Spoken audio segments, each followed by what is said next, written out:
A position. I'm talking to my sisters in the house. I'm taking a position. I go to work. I feed you. I pay for everything. You know, if I feel like coming home and smack you, well, what's wrong with that?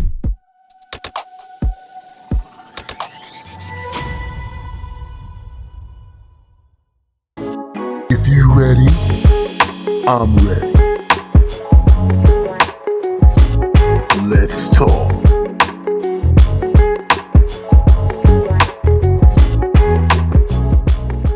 To Let's Talk. This is the place where we talk about all those things you talk about around your kitchen table. I have some special guests with me today. I'm looking to my right, the lady in red. Want to sing? No, that's all right. Thank you so much. Thank you for being here today. They're trying to debate whether they really do love each other. Yes, I am not related to Antoinette. To my left, that we know of.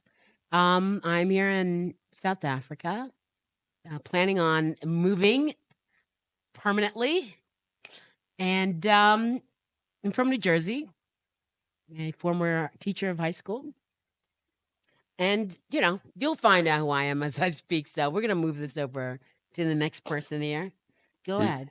Yes, by the way, you have a good radio voice. All right, and then we have our brother India. He's coming back to us. Welcome, India. Tell us who you are. Hello, hello. I am India. I have currently relocated to South Africa permanently Yay. from Ohio. Yes. That's why everybody's out there cold. I'm sorry, but we're in shorts over here. All right, cool.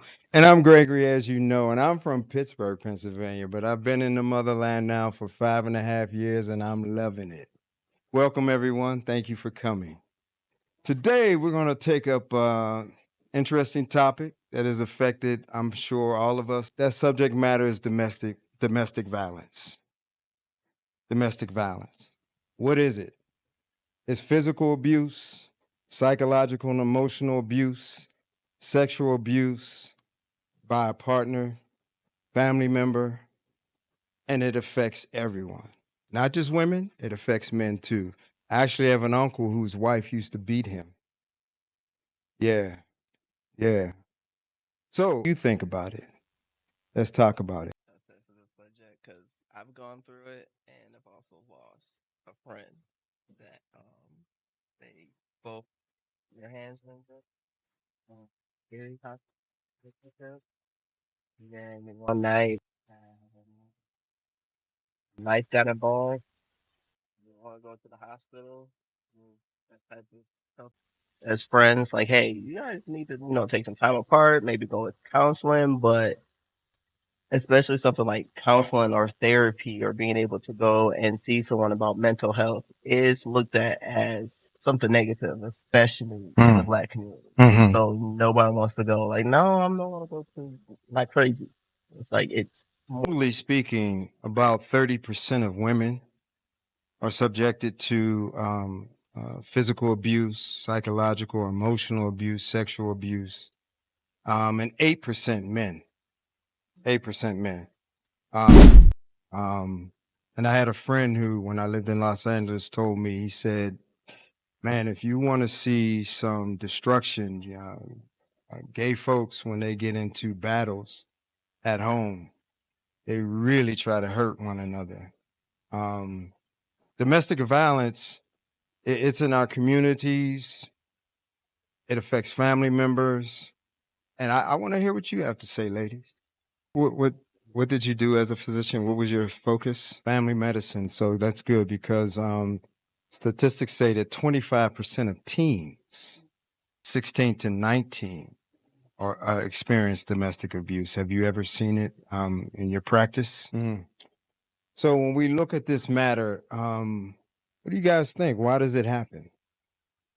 I would think that sometimes it's trauma that's been passed down through families, right? Mm. So if you're accustomed to seeing this happen to your mother or your father being abusive, then you go ahead and do something similar to that. Or you don't.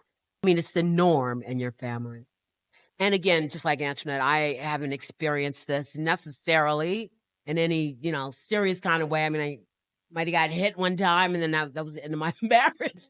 But, in some cultures, though, that people believe that it's okay if your husband, because he loves me, this is proof that my husband loves me, and this is why it's okay if he whoops my ass, So, I mean, for the most part, and then at the same time, people stay in situations like this for economic reasons. They have nowhere else to go. They have nowhere to turn. Maybe they are too embarrassed to tell anyone, and so they, accept the situation that they're in. And then maybe they do not know or have the resources.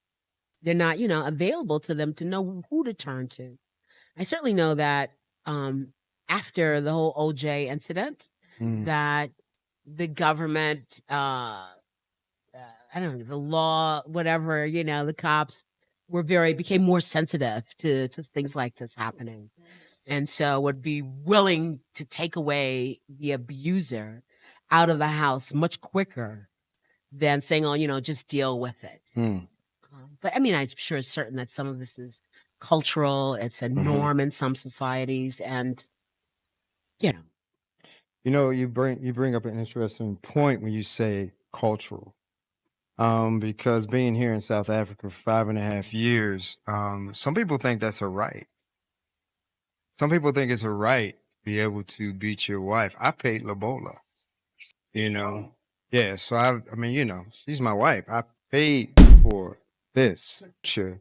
The global impact is Africa, 33% of women and children. that's reported. Yeah, that's reported. I definitely want to bring that up. That's reported. But it surprised me because I thought the numbers were higher here. And yeah, it could be. Yeah, it's not reported. Right. So in Eastern Mediterranean, 31%. Southeast Asia, 33%. America, 25%. That's reported. That's reported. And Europe, 22%. And Western Pacific, 20%. And I mentioned earlier, nearly 24% of teens 16 to 19 internationally experience some form of domestic violence or abuse. I have some special guests with me today. I'm looking to my right, the lady in red. Want to sing? No, that's okay. Tell us from male, female. But there is the female to female, and there is the male to male factor as well. So where this is happening. So in that arena, when we look at things globally and take up the matter of, okay, why is it happening? Where are we in terms of our thoughts of others?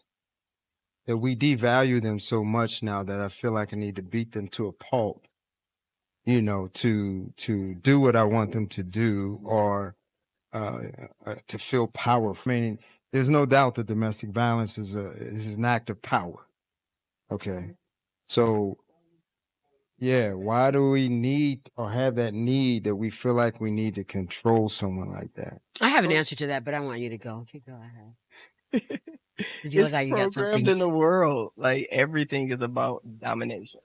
If either you dominate or you're the ones that's being dominated. That's if you think about every aspect of life, every culture, everywhere around the world. That's literally how the world operates. Unfortunately, I could say from being my ex, I'm someone that you would consider a two-spirit, which is a Native American term for someone that was born with one gender but physically appeared as another.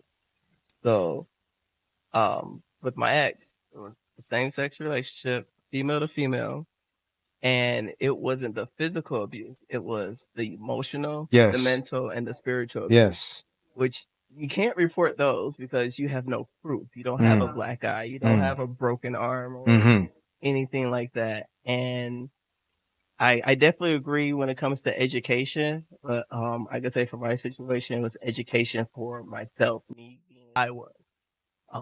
Being able to get back to a place of loving me for me because your parents tell you, I love you, you're beautiful, you're wonderful, you're handsome, all of this, but then you go out into the world and teenagers are not nice. Neither are the younger ones either. No. Yeah. Grade school, they could be pretty mean. Yeah, exactly. That place where I could say, for me, I'm thankful for it because I wouldn't be where it is that I am, at, and who it is that I am today. Mm. Because I had to get to that, like, what's that song? Is it Jordan Spark, Breaking Point? Breaking Point. Everybody got a breaking point. You got to get to that part where you have that breaking point before you're able to build yourself up. And that broke me all the way down. So it sounds like, you saw that movie with J-Lo, Enough. It sounds like that's what you're talking about. I had enough. Okay, ladies, I'm going to take a position. I'm talking to my sisters in the house. I'm taking a position. I go to work. I feed you. I pay for everything. If I feel like, coming home and smack you, well, what's wrong with that? Before I answer that goofy question, I don't feel that way. no, I'm no, just no, no, saying. no. But I'm taking on that position. No, because what has happened to you at work Mm, is someone had their foot on your neck, mhm, and you feel powerless and weak, in some degree, to some degree. And so let me take that and pounce on someone below me, or someone you deem. think, I'm sorry, yeah, someone yeah. you deem to be below you. Mm-hmm. And so I guess it's what you would call punching down to some, and then maybe the mom will go and start beating down on her kids. I mean, Yeah. So Yeah. the oppression, be that from a boss or somebody white or whomever happens to be the oppressor, that, you're going to go end up using that same type of violence, but in some other way. You'll direct it in some other way. Mm. And a lot of it, I think, is cultural. And I mean, I really said that, but it's based on people's religion. God told me not to leave. I have to stay with my husband, no matter what it is, right? And that he is a bit higher than me. And hold on, he's higher than me, and because he's higher than me, then I'm supposed to obey him. So there you go. Go ahead, sis. Never okay. There's several things that you guys said that triggered thoughts for me. So in many instances, the abuser is very smooth in the public eye, right? Very smooth in the public eye. So people don't believe you. So No, I'm now, not your husband. He is such a good man. yeah. So now I'm gonna bring it home and make it personal. I have my ex, strong woman, very good looking woman, very intelligent. But she had a strong desire to be numero uno, you know, and constantly tried to one up me over things that didn't mean anything. Had no value, had no purpose, had no sense really. But she was constantly doing that. And, for me, that was like, you're playing games, because when in my mind, self-love begins with first knowing who you are. And when you know who you are and this information is coming at you, it's foreign information, like a foreign language. And so I'll never forget the day that she came home and just said, she apologized. And she said, I'm used to running intellectual circles around my man. And I said, why? What is it that you're trying to accomplish? But the need in her was control. And that's why I get back to, there were some things that I learned later.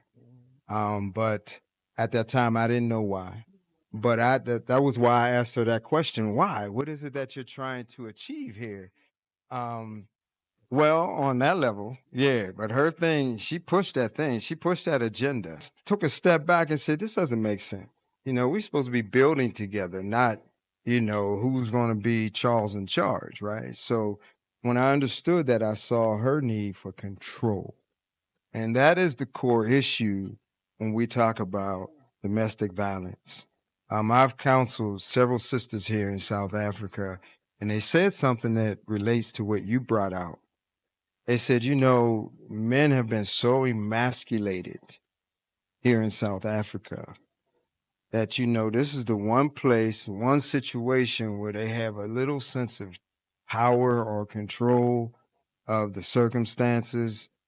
I still sit in the place where in the position of that's not right, but I understand the mentality that leads to that. But it's not right. Yes, sir.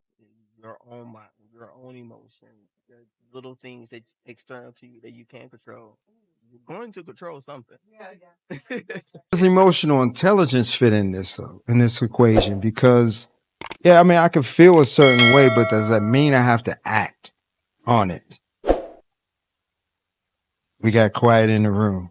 What are we thinking? No, not at all. I can say for me, being able to get back to myself and learn myself came through me embracing more of my spiritual aspect. So learning about my birth chart, and then it got to the point where the Western, the Vedic, and I dove into the human design chart, where I actually have a course on it based on how the human design chart and psychology works together. Because if you experience things like fight, flight, and freeze, there's actually a fourth one called fawn, which is fawn. FAWN. Fall into situations where you can be under domestic violence, where you can be in a relationship with a narcissist or someone with a lot of narcissistic tendencies or the actual disorder. So being able to really get to know different aspects of yourself and having that control over how you feel, how you respond, how you react, how you move, what you don't allow, and set up those boundaries makes one heck of a difference. Because now, if you do something wrong, I'm gonna tell you about yourself. Right. So that's the work of knowing yourself, you see. So that's the critical point for the individual. When you know yourself, then you know you don't allow someone to break those boundaries. You were going to say, Marjorie? No, but if you as a man believe that you're superior, you have the right to do that, to hurt someone because of your physical strength or, you know, your I want to be in control situation, then I don't know, you know, if there's an answer to that. It would start not, you know, with the abuser. The abuse needs help, but the abuser needs something. You know, they need to like calm down, you know, because it's just, that's like, what's the value of you being that? If there's a woman that's strong and independent and people are looking at that person all of the time and the husband, you know, is kind of like a shadow. And I mean, this was a situation with me, you know, it'd be at some embassy party and you are the husband of this woman, you know, and it's not my country, you know, but that would make the man, or unfortunately make some men feel some kind of way, I don't know, diminished to some degree. And so what else can I do but strike out in some physical or emotional or, you know, psychological way to try to demean the woman? You know, it's, I don't know, it's hard. I mean, I guess we can only speak about the culture that we've been acculturated in. You know, but I mean, I've seen things, you know, like everyone else here, pretty much a traveler, and I've spent a decent amount of time in many places, you know, and I've heard women say it's okay if my husband beats me, again, like I said, because he loves me or because the Bible says that this is okay and I'm inferior. Who's interpreting it to you, right? Yeah, you know, so if you've got, you know, somebody interpreting it to you, yeah, I mean, Above that, though, it says submit yourselves one to another. So that's mutual submission. It's well, I not mean, just. but who's reading that to you might just like cut out one of those sentences, you know what I'm That's saying? why you have the onus to read for yourself. Yes, Yeah. but then again, like if you've been in schools and random African places, first grade's full of people. By the time you get to sixth grade, you might have one girl and 12 boys. You know, so yeah, it's a way the submission is there because, you know, let's keep people ignorant or weak. I'm sorry, sis. Yes, I had the same thing in my head when I was. Say it. Yes. Say it. Remember, domestic violence is genderless. women to women, man on Okay, man. but again, you're the one who and gave us the statistics, No. so yeah. So what I'm saying is we must expand our thinking to understand the subject at large, because every level. That's recorded. And well, I would would you like to count like say, children? And if you're beating your children, is that domestic violence? absolutely, yeah. So I had a men's group for many years in the States, and I've done it also in Texas, Pennsylvania, Texas, and also here in South Africa. And in listening to those men all those years, I think this is a core issue for those who feel that need to have the power. Somewhere in their life, there's a pain point where they felt a loss of sense of control, where they felt maybe overwhelmed or bullied by someone. And so this is them acting their pain out on those closest to them. And, do those individuals take the time out or take the time to invest in themselves enough to look at, why am I doing this? What is my pain point? Why would I want to hurt something that I supposedly love, or someone that I supposedly love? I just want to throw that out there. Yeah, I can say that was my issue, because I thought I could love my ex past that point. Like, well, they just need one person to love them and be in their corner, and they'll stop. They had this going on as a kid, this going on between their mom and their dad, and this, and well, maybe if I'm just here. That's, I guess, the fawn. Yes, exactly. Oh no. I know you Exactly. didn't say to yourself, my love will change him. Yeah, yes. I'm guilty And of then, that too. right, looking back, you're like, what was I thinking? Yeah. What in the world? Unless that person's ready to get help. Or unless they're ready to change, it ain't gonna happen. I can love you. I can love you from a distance. That's right. Yeah. Marjorie, I could read your mind. You got See the wheels turn. Yeah, they Wheels. turn. Smoke coming out your ears. Tell us what always you say think. that, like your hair is curling up at the top while you're thinking, No, because first of all, you would have to admit that there is a problem. Mm-hmm. If you don't think anything's wrong with it, then how many we all know. I'm not one of the statistics people. I could be one of them. Make up numbers. 98% of black males. How's that? Do not want to see a psychologist for any reason whatsoever. That's probably true. You got an intuitive thing with numbers. So just you would have to admit that there's an issue going on, and you have to be so out of shame, maybe, or fear, or maybe Guilt. fear of what they don't want to know about themselves. Guilt, shame, fear. What's done in this house stays in this house. I learned that through the men's group, that most people, here's two things. Most people don't like the truth, and they most especially don't like their own truth. Definitely. You brought out a point earlier when you said that when it's not physical, it's difficult to report or share with someone.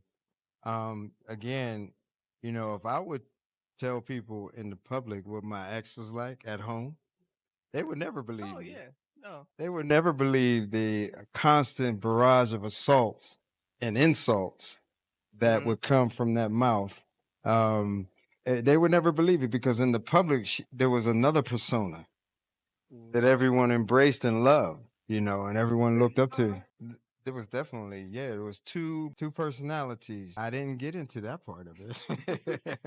You take the story That's a whole other dynamic right there. I understand. Yeah. That's a whole other dynamic. Yeah, but no one would believe that. No one would believe. There was maybe 4 individuals.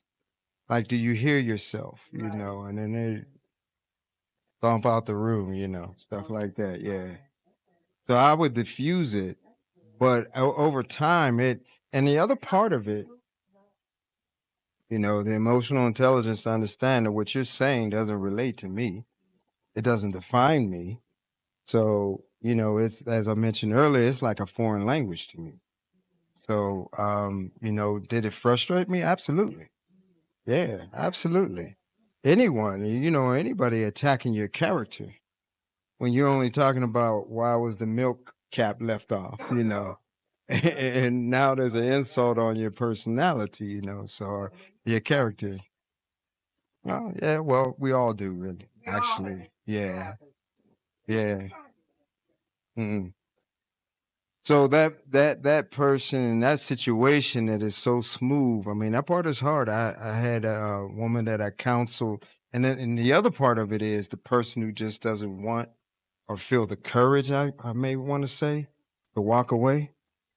Um, you know, counseled her, and she was all the way to the door to leave, left for a day, and went back.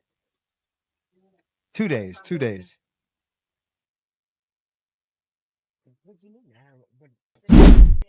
And then the abuser calls and tells them one or two things, and then they go back.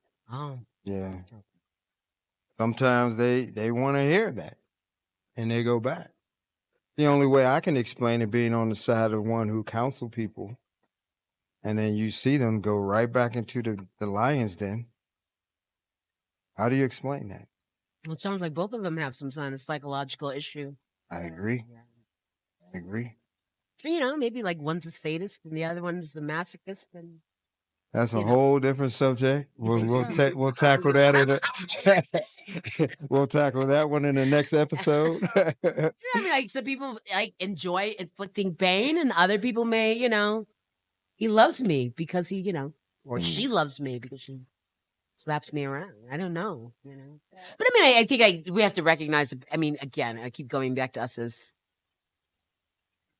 Black people from the United States is full trauma that we've all had to deal with throughout the generations and centuries of abuse. And you know, there's like the culture that has been created from the people that came off of these ships was never one of working together because that was forbidden. It's never one of necessarily collectiveness because we didn't come here collectively. He spoke one language, you did, she was somebody else, and now, but only thing collective we got is being beaten down. So we don't have. Where is this idea, or this moral, or come from? You know, where we have no experience in that, because whatever it once was has been erased. Yeah. That's a great point. And you know, it brought a question to mind, not necessarily relating directly to what you just said, but I wanted to ask this question. So you grow up in a home where you see that. Does that mean that individual, the young man or the young lady, has to go out? Because I've seen many young ladies go out and pick their father who beat mom, right, as their lover, as when they grow up. Maybe something deep in the back of your mind is you don't know that you're doing it. I don't know. Subconsciously, you're. To me, because that what on their homes, it didn't matter how terrible, quite often, mom or dad was. They still were mom and dad, and they still loved. Became their normal. So the guy who grows up in that environment, does he necessarily become an abuser? I mean, an abuser. Yeah, yeah. As the abuser or the abusee. So at 10 years old, I hear noise in my parents' room.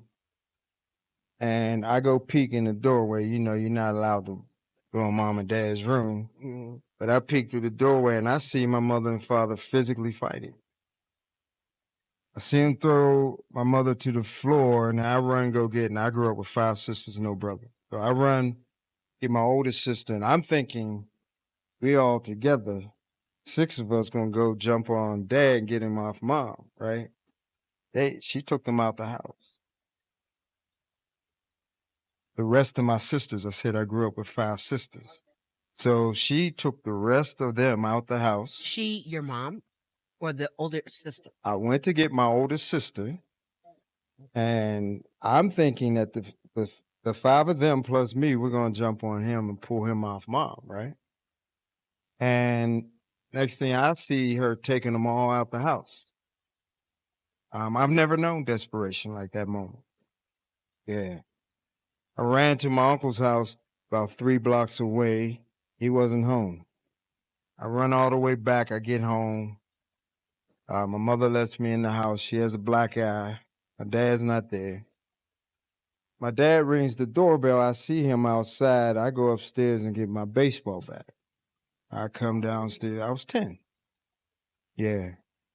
So I come downstairs to the door. My mother has me behind her. And he's telling her he's sorry and everything like that. And I stepped out from behind her and put my bat up. I said, "You're not going to hit my mother again." Now, something happened in that moment that was necessary. I saw the brokenness on my father's face. For him to see his son, 10-year-old son, say that to him. He never hit my mother again. I don't know if it was because of my blue baseball bat I had, but he never did it again. And I don't do that. So it's not necessary that if you grow up in an environment, you see and experience that, you will be an abuser. For me, it took me in the other direction. You know, if it needs to go to that level, we don't need to be together. That's my mindset. Tell me what you guys think. Well, I agree. I completely agree, and I feel like what we're talking about why it's so hard to be able to open up. Vulnerability, emotion, all those are connected to feminine energy. Being more so female, it's seen from a masculine standpoint of view. It's negative, and even regardless of what your gender is, it's viewed as negative anyway. Being vulnerable, which is sad because it takes a lot of strength to open up and go, "Hey, I'm hurt. This is not okay," and list down everything. It takes an intangible amount of strength to really be able to open up and express yourself, but it's viewed as negative. And then sometimes when you do, it's not believed. Yeah. I want to speak to that from the perspective of the men and what I've heard over the years. You're absolutely right. For a male to be vulnerable, I'm talking about absolutely naked, vulnerable. You know, in the communities where we grew up, you know, man, you're a punk. You know, you can't show that side. You don't do that. You know, that's not manly. You know, at some point you should outgrow that mentality and understand for yourself what is and what is not, what's reality, what is not. But for a lot of men, they're still stuck. So let me speak from the perspective of the people I've met. I've traveled a lot and talked to people. I really enjoy, you know, when I travel, I really enjoy going where real people live, you know, and I talk to them and I listen to them.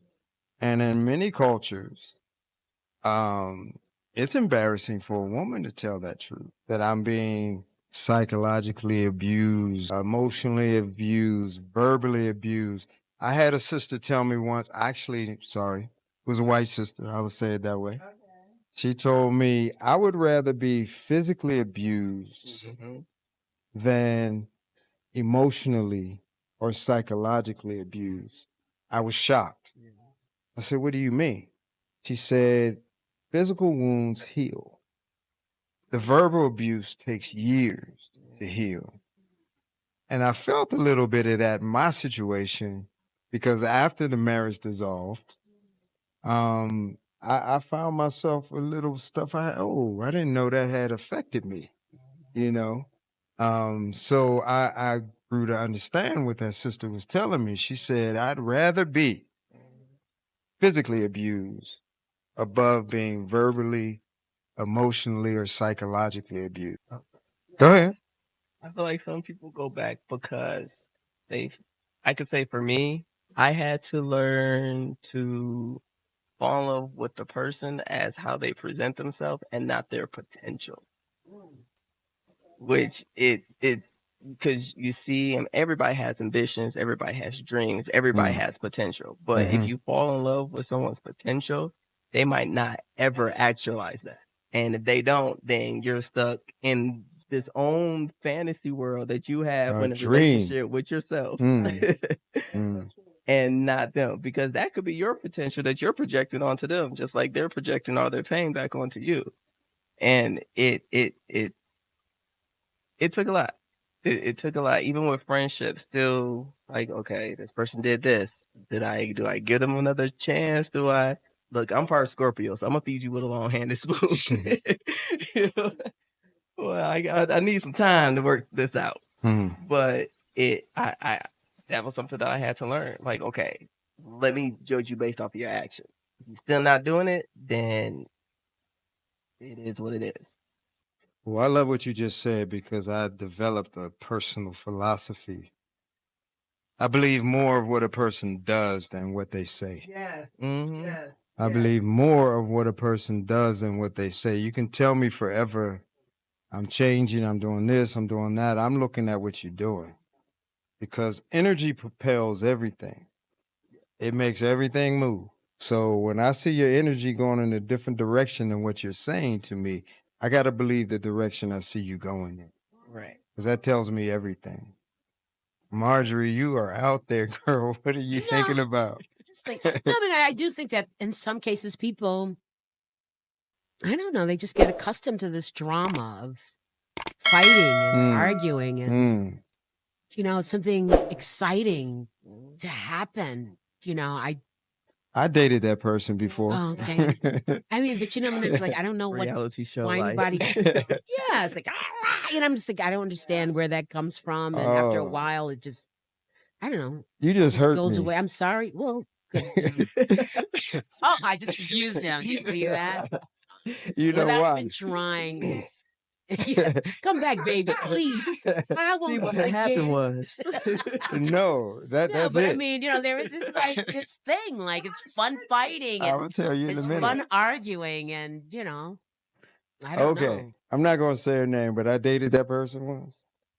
And Well, so now, what is it that about you that's attracting these kinds of people? that's where you do that personal work, so you correct that. Okay, well, I'll help So you out, yeah, brother. yeah. So I'm not 20 years old now. Okay. Hey, number two. But go All ahead. I'm right. sorry.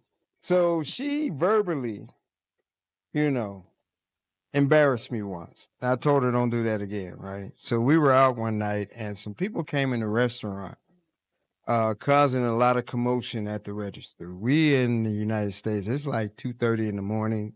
We had come from the club. And There's one problem there. yeah, The beginning. we're out eating breakfast, right? Is this like a Waffle House situation? Or- Nah, Okay. go ahead. similar, but it was a little diner. So I keep peeking at the register because this thing is heightening. And so, you know, when people pull out their guns, they don't say, "Excuse me, India, excuse me, Marjorie, can you guys go outside while we start shooting?" Right. So I'm paying attention, you know, while I'm talking to her, I'm looking over there because I mean, this thing is getting pop real. off, yeah. It's getting real, right? So she starts getting upset with me because two of the people with them are female. And so she's suggesting to me, I'm looking at that. I said, no, I'm looking at the situation because the guy behind the register is getting real serious. And so are the people on the outside arguing with him, right? And so her volume started going up. So I got up and walked out the restaurant. I didn't get to because this is what happened. When I walked out, she ran outside and grabbed my arm and pulled me around. And I said, I told you don't ever do that to me again.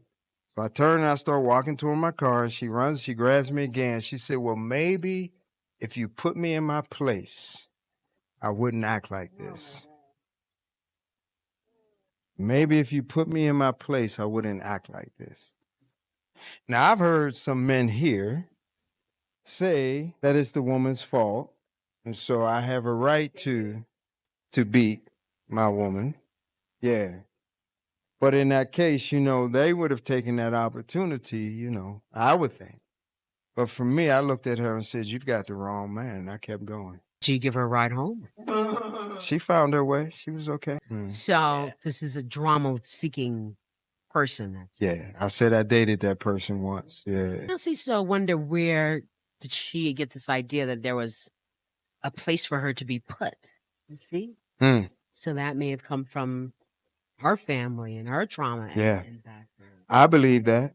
I believe it I came don't know from. Mm. do anything about, you know, what could you do about that? You Other know? than what you do with strong men, you know? But I don't know about That's funny you should say that. And they're confusing it too. Yeah. You know, it's funny you should say that because I was watching The View one day and they were talking about, I don't remember the male actor, but he, you know, they looked at him as the bravado and all that stuff. And whoever it was, I want to say a name, but I'm not going to say the name, but I don't remember exactly. But anyway, so they were talking about him. And at first, everyone was kind of negging him. No, it wasn't a black man. It was the person that I'm thinking of that I believe it was is a white man. And so they were all he didn't name saying, the white man though. no, I didn't name him Go ahead. because I'm not sure. If I was sure who it was, Okay. I would say his He name. said he was a white man. Yeah. That was gonna name drop. He was a white man. All right. So they were all negging him, right? And then finally, one of them said, ladies, come on, let's be real. We know we like that. And they all agreed, every one of them. The Yeah. bravado. Yeah. Now, this is an actor, so that's all what's on screen. It's not necessarily His real personality. his real personality. But they were talking about the persona he projects in the movies, you know, and they were negging, oh, he's this, he's that. And then that one woman said, well, ladies, let's be real about this. We know we like that. Mm-hmm. And the qualities They need an that example. we're supposed to be attracted to. They need an example. Yeah, right. With Arnold Schwarzenegger or something. Yeah. I think it's more of what India said earlier. You know, you have an idea or a concept of who you want this person to be or who they are or who they could be. And then you're trying to love that, or you in this case, they were speaking to that more so as opposed to who he actually is. And so when they said, we know we like that. And they all said, well, yeah. All of them, every one of those ladies on The View, every one of them concurred at that point.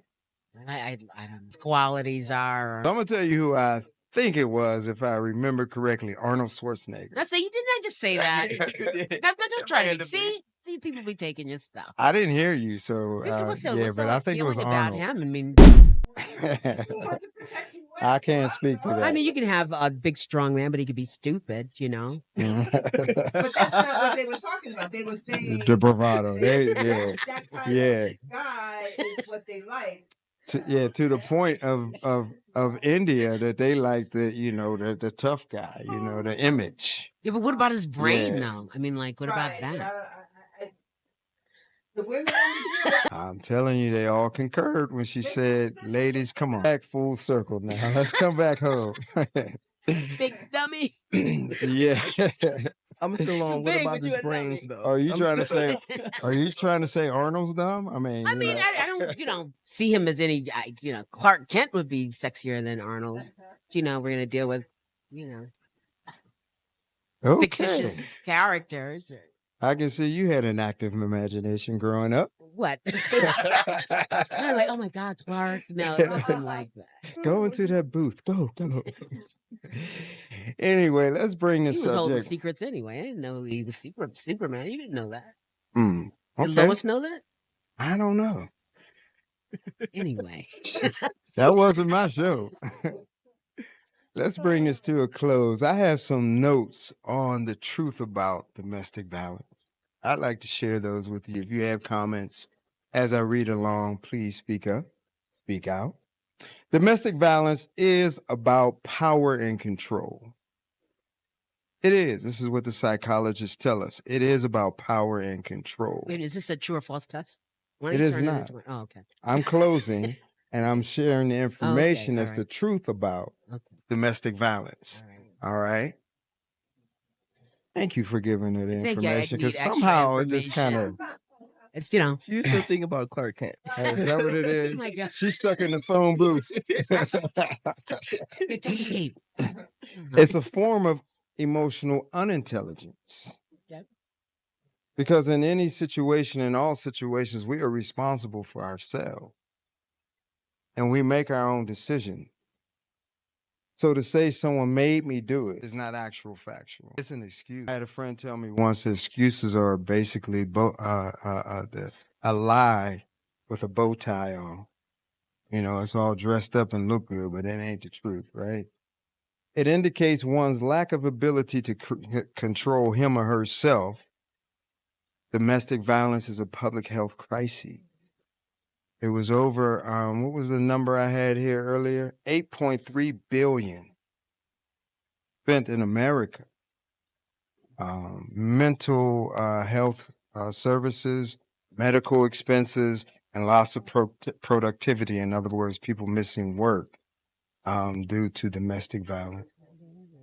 $8 billion, yes. Domestic violence as a public health crisis, again, it leads to mental health disorders, substance abuse, chronic illnesses, and early death.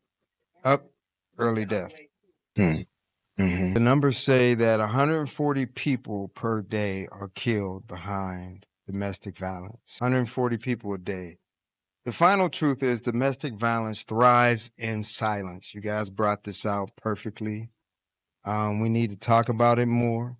We need to help people to learn to speak out more. Say, I need help. We don't need to sweep it under the carpet. I can tell you that many police officers in the States, I can't speak to here in South Africa, they don't like to deal with it. Probably because they're the biggest abuser. But I can recall when my neighbor in the States was complaining. We're in college. I'm at Howard University. They're complaining about us and our noise and where we live in our house, right? And the police come to us, say, you know, they're complaining. Said, no, they're the problem. And so the police went to their house. Now, the wife was back in the kitchen. The police came back and told us. The wife was back in the kitchen. They were talking to the husband. So they said the wife came running out and screaming, no, no, no, and saying things about us. And the husband turned around and started punching the woman right in front of the police. And they had to pull, this is a French couple, they had to pull him off of her, right? They came back to our place, their eyes was this big. Leave these people alone, please. Please, yeah, just live quietly here. You all do your thing, but leave them alone. Most police don't want to deal with it because of what happened there. This man jumped on the woman in front of them. He didn't care. It's his right. I pay everything. I take care of everything. Domestic violence is an act of lack of courage, a lack of self-knowledge, not knowing yourself. What is the pain point in you that moves you to act unseemingly like this? We need to end this, and it needs to begin with all of learning to talk to people, learning to listen to people, learning to help them find that place of courage to speak up and to speak. Any last comments before we close? Right in front of the police. Right in front of them. What is a piece of paper? Stop. Mm. They don't care about that. There definitely will be more reform around it. Excuse me. I can tell you that in the work that I do in some townships here, I don't address it that way, right or wrong. I address it this way. There are healthy things about every culture, and there's unhealthy things about every culture. So you weigh it. You put it on scale. And what is it saying to you? So, yeah, I don't want to offend the culture or the person or the people group, but I just ask that question. You know, I present that, you know, there's unhealthy things in every culture. We know in America there's unhealthy things in our culture, but there are healthy things in our culture too. So now you put the things of your culture on the scale and weigh it out for yourself. You were going to say? Yeah, I was going to say that. I guess one way of weighing something out is if someone gets hurt. And that we should all consider that culture is dynamic. Change. Someone is getting hurt, physically hurt, prevent some kind of productivity. It's not. One more thing before you wrap. We didn't mention that the amount of domestic violence went up during COVID when people were all stuck together let's be together as a family. Like, oh wait, this is too much. You know? Well, see, I think we can pick that up in our next conversation, but I don't think we know how to be family today. Oh Society is so pulling us apart that we don't know how to do it. Now you got to sit at home and look at each other. Like, dang, Yeah. you know. So I want to thank you again for joining us for Let's Talk and our round the table conversation. Thank you, thank you, thank you. It was a difficult subject matter, but I appreciated the information that came forward. Hopefully we helped you. And hey, give us a comment. Tell us what you think about the subject matter today. Tell us what you like to talk about, what you would like us to talk about. I am Gregory, and thank you again for joining us on Let's Talk.